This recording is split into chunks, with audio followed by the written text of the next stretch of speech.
আসসালামু আলাইকুম প্রিয় দর্শক, একদিন ধরে সোশ্যাল মিডিয়ায় এই সময়ে সবচেয়ে বেশি আলোচিত হচ্ছে যে খবরটি, সেটা হলো বাগেরহাট উপজেলা ছাত্রলীগের যে সভাপতি জুয়েল হাসান সাদ্দাম, তার স্ত্রী এবং তার একমাত্র পুত্র সন্তানের যে মৃত্যু, এবং সেই মৃত্যুকে ঘটনা করে যে সমস্ত ঘটনা ঘটেছে, আলোচনা হচ্ছে, সেগুলো খুবই মর্মান্তিক এবং সেটা নিয়ে খুব আলোচনা হচ্ছে। এবং এরই মধ্যে অনেকে এটা নিয়ে কথা বলেছেন। আমি কেবল আমার মতো করে দু একটা কথা বলতে চাই। প্রথমত কথা হলো যে আপনারা নিশ্চয়ই ঘটনাটা জানেন, তবু আপনাদেরকে একটু বলে নিই। ঘটনাটা ঘটেছে শুক্রবার দিন। জুয়েল হাসান সাদ্দাম বেশ কয়েকদিন ধরেই, এই বছরের বোধহয় এপ্রিল মাস থেকে, 2025-এর এপ্রিল থেকে তিনি কারাগারে আছেন। বাগেরহাটে বাড়ি হলেও উনি আছেন যশোরে যে কারাগার, সেই কারাগারে। এবং সাদ্দামের স্ত্রী, তারও বয়স খুব বেশি না, 22 বছর বয়স দেখলাম পত্রপত্রিকায়, এবং তার একমাত্র সন্তানের বয়স 9 মাস মতো। এই সন্তানের সন্তানকেও উনি দেখেন, জন্মটা উনি দেখেননি। সাদ্দাম তখন জেলে ছিলেন, তখন এই সন্তানের জন্ম হয়েছে, এরকম শুনেছি আর কি, যা লেখা পড়লাম। এবং কোনোদিন তার সন্তানকে সে কোলেও নিতে পারেনি, কারণ সে জেলেই ছিল। সাদ্দামের স্ত্রী তার সন্তানকে থাকতেন, তার স্বামীর জামিনের জন্য বারবার বিভিন্নভাবে চেষ্টা করেছেন। কোথায় জন্য পড়লাম যে সাদ্দামের স্ত্রী নাকি রুহুল আমিন হাওলাদার আত্মীয়, ঘনিষ্ঠ আত্মীয়। রুহুল আমিন হাওলাদার মানে জাতীয় পার্টি যিনি নেতা ছিলেন, একসময় মন্ত্রী ছিলেন, তার নাকি ঘনিষ্ঠ আত্মীয়। কোথায় দেখলাম কেউ বলেছেন মেয়ে, কেউ বলেছেন ভাগ্নি, আমি ঠিক জানি না কোনটা, কিছু একটা হবে। যেহেতু রুহুল আমিন হাওলাদারের যদি ঘনিষ্ঠ আত্মীয়, মেয়ে অথবা ভাগ্নি যাই হন না কেন, নিশ্চয়ই তারা জামিনের জন্য অনেক চেষ্টা করেছেন, কিন্তু জামিন হয়নি।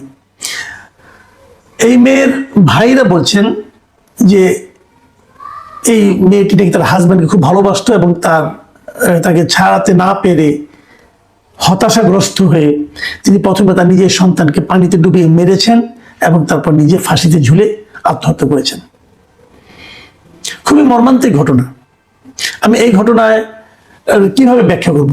আমি কিন্তু মেয়েটাকে দোষী দিই, ভাই তুমি যদি মরতে চাও মরো, মরাটাই তো ইসলামের দৃষ্টিতে তুমি আত্মহত্যা করতে পারো না, পৃথিবীর কোনো আইনেও তুমি আত্মহত্যা করতে পারো না। আত্মহত্যা একটা অপরাধ, কিন্তু তারপরে তুমি তোমার পেইন সহ্য করতে পারোনি, তুমি হয়তো মারা যাচ্ছ, যাও, তুমি তোমার সন্তানটাকে এভাবে কেন মারলো? তুমি সন্তানটাকে হত্যা করেছো। আমার কিন্তু এই মেয়ের প্রতি খুব একটা সমবেদনা আমি প্রকাশ করতে পারছি না, সরি যদি কেউ কিছু মনে করবেন, বাট আমি এই নারীর প্রতি খুব একটা আমার কোনো সমবেদনা নাই। কারণ ওনার একজন শিশুকে সে হত্যা করেছে, তো সে পারে না।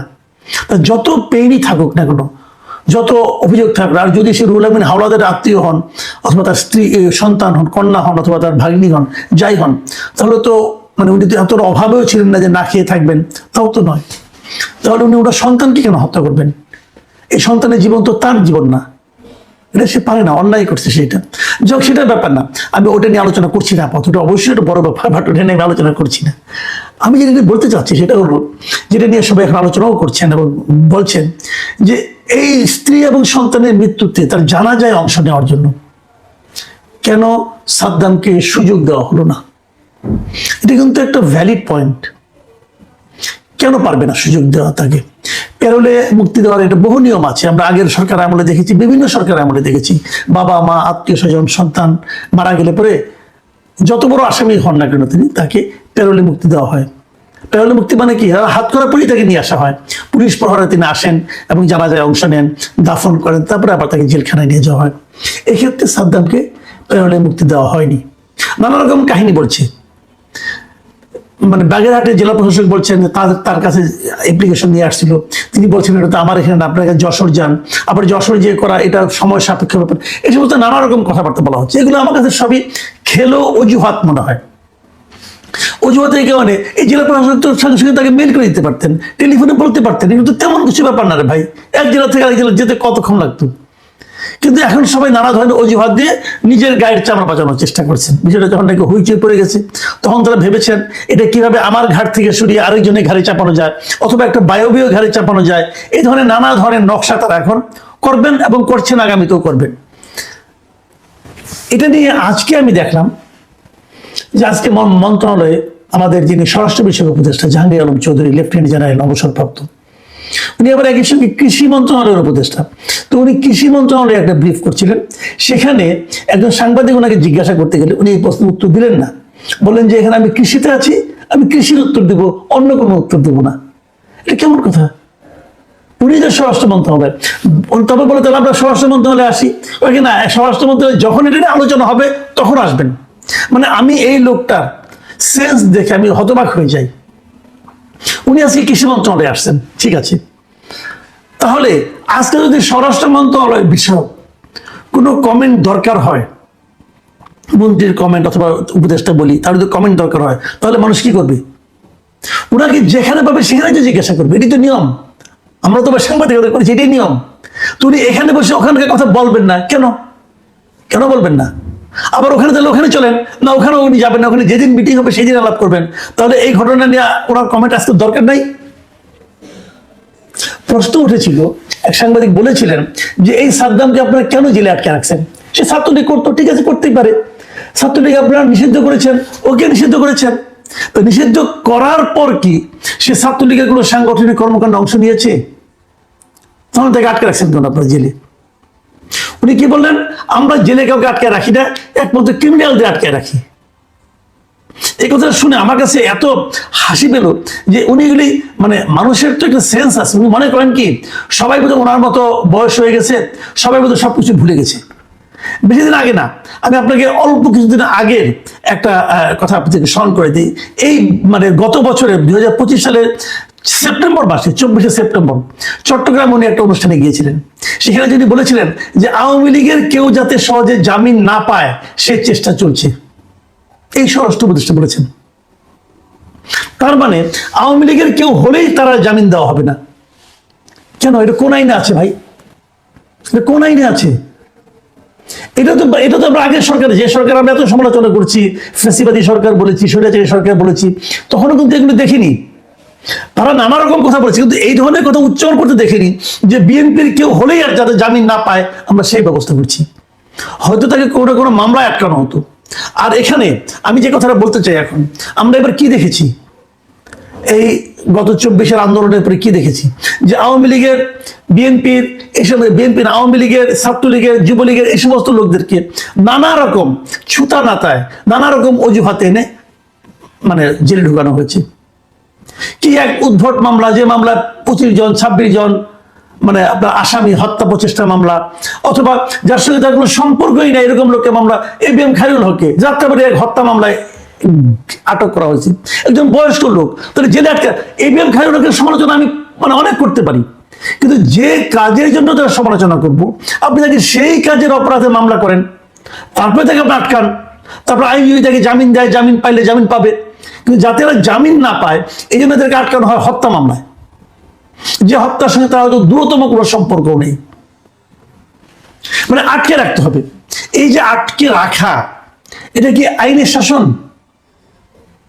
আমাদের এই সরকারের অন্তর্বর্তী সরকার যারা এসেছিলেন সংস্কার করবেন, আপনারা তো অনেক সংস্কার করবেন, আপনারা তো নিজেদেরই সংস্কার করতে পারেন নাই, পারছেন? আপনারা তো স্বৈরাচারী নিয়মে সরকার চালাচ্ছেন। যে সরকার নিজেরা স্বৈরাচারী নিয়মে চলায় তারা কি সংস্কার করবে? আপনারা একজন যেমন আনিস আলমগীরের মতো সাংবাদিকরে আপনি আটকে রাখছেন। কেন আটকে রাখছেন? সন্ত্রাস বিরোধী অপরাধ। সে সন্ত্রাসের কি করছে রে ভাই? তাকে আপনি আটকে, তার জামিন হচ্ছে না, একাধিকবার তার জামিনের আবেদন করা হয়েছে, আদালত তাকে জামিন দিচ্ছে না। কি কারণে দিচ্ছেন না বলেন, ব্যাখ্যা করেন শুনি। যুক্তিগ্রাহ্য কোনো কারণ আছে? কোনো কারণ নাই, দেব না, জেলে পুছে মরো। এই যে মানসিকতা, এই মানসিকতার লোক সংস্কার কি করে করবে? তারা আবার সংস্কারের জন্য জনগণের কাছ থেকে জোর করে হা ভোট আদায় করার জন্য সারা দেশে ক্যাম্পেইন করতেছেন জনগণের টাকা দিয়ে। এটা কি হচ্ছেটা কি দেশে? আমরা কাদের শাসনে আছি? আমি খুবই হতাশ। ভাবুন একটা কথা, সাদ্দামের বিরুদ্ধে আপনার অভিযোগ থাকতে পারে, তাকে আপনি বিরুদ্ধে মামলা করেন, বিচার হবে। এই যে তাকে আপনি বিনা বিচারে আটকে রেখেছেন, তাকে জামিন দিচ্ছেন না। জামিন পাওয়াটা কি একটা মানুষের নাগরিক অধিকারের মধ্যে পড়ে না? জামিন পাওয়াটা তার অধিকার, এখানে তো কোনো দয়া দাক্ষিণের ব্যাপার না, এটা তার অধিকার। আপনি তার বিচার করেন, আর বিচার চলাকালীন তাকে জেলে বসে থাকতে হবে কেন? এই অভিযোগ তো মিথ্যাও হতে পারে, এই অভিযোগ তো অন্য ভুলও হতে পারে। যদি দেখা যায় এই যে একটা ভুল এক সময় কিছু খালাস পেয়ে গেল, তাহলে তাকে এতদিন যে আটকে রাখলেন এবং তাকে আটকে রেখে রাখার কারণে যে তার সন্তান এবং স্ত্রীর মৃত্যু হলো, এই মৃত্যুর কোনো মূল্য নাই। ভাবুন, শেষ মুহূর্তে তার মৃত স্ত্রী এবং সন্তানকে জেল গেটে নিয়ে 5 মিনিট দেখানো হচ্ছে। ভাবুন তো ওই সময় সাদ্দামের মনে কি চলেছিল, ভাবুন। এবং এই যে তার মনের মধ্যে যা চলেছে, এটা কি তার মধ্যে কোনো শান্তি দিয়েছে, প্রশান্তি দিয়েছে? তার মধ্যে কি একটা ক্রোধের জন্ম দেয়নি?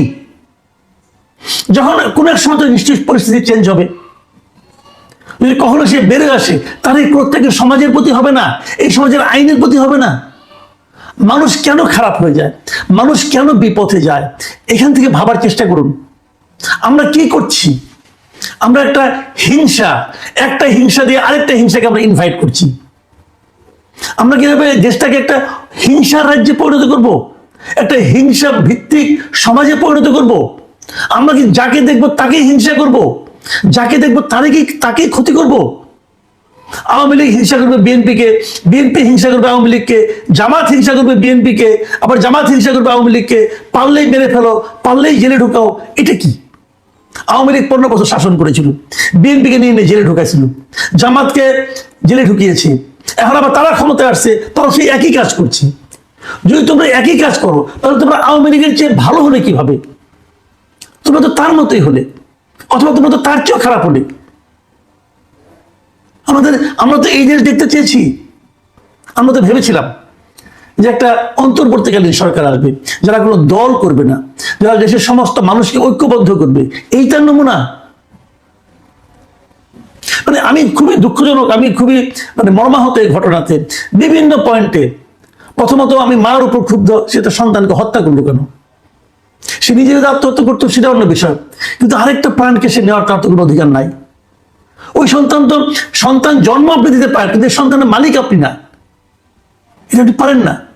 আবার আমি সাদ্দামের কথা ভাবেন, সে অপরাধ করতে পারে, অপরাধ করতে শাস্তি হবে, কিন্তু সে তার সন্তানকে একদিন করে নিতে পারলো না। সেই মৃত সন্তানগুলো বাবাকে দেখতে জেলখানায়। এই এক ইতিহাস যে মৃত সন্তান, মৃত স্ত্রী, তারা জেলখানায় বাবা অথবা স্বামীকে দেখতে চায়। একদিন এই সময় থাকবে না।